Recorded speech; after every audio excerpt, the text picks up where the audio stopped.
ময়মনসিংহে অনুষ্ঠিত হতে যাচ্ছে ১১ দলীয় ঐক্যের একটি বিশাল বিভাগীয় সমাবেশ।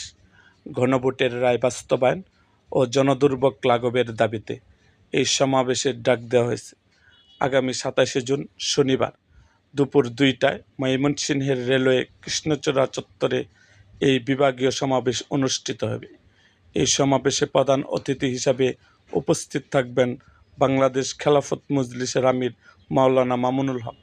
সমাবেশে বিশেষ অতিথি হিসাবে গুরুত্বপূর্ণ রাজনৈতিক নেতৃবৃন্দ উপস্থিত থাকবেন, যাদের মধ্যে রয়েছেন বাংলাদেশ জামায়াত ইসলামীর সেক্রেটারি জেনারেল ও সাবেক এমপি মিয়া গোলাম পারওয়ার, জাতীয় নাগরিক পার্টি এনসিপির আহ্বায়ক এবং বিরোধী দলীয় চিফ হুইপ জনাব Nahid Islam MP, liberal Democratic পার্টির সভাপতি ও সাবেক এমপি বীর মুক্তিযোদ্ধা কর্নেল অবসরপ্রাপ্ত অলি আহমেদ বীর বিক্রম, আমার বাংলাদেশ পার্টি এবি পার্টির চেয়ারম্যান জনাব মুজিবুর রহমান মঞ্জু।